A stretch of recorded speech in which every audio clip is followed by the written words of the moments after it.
వారేవా దోస్తులంటే గిట్లుండాలి చూడుర్రి.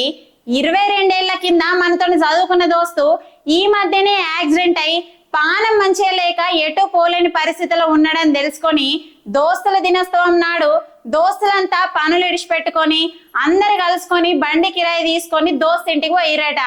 ఇక దినా మాట్లాడే మనుషులు లేక మస్తు బాధపడుతున్న గైనకు దోస్తులందరిని చూడంగానే మస్తు ఖుషైండట. ఇక దోస్తులంతా కూర్చొని అప్పట్లో బల్ల జరిగిన ముచ్చట్లు యాద్ చేసుకొని నవ్వుకున్నారట. అటెన్ కాగాయనను కూర్చోబెట్టి కేక్ కట్ చేపించి మీకు మేమున్నాంరా అని భరోసా ఇచ్చిరట. ఫోన్లల్లా ఏడనో ఉండి స్టేటస్లు పెట్టిన వాళ్ళని చూసినాం గాని వీళ్ళు చేసిన పని చూసి దోస్తులంటే ఇట్లుండాలి అనుకున్నారట చూసిన వాళ్ళంతా.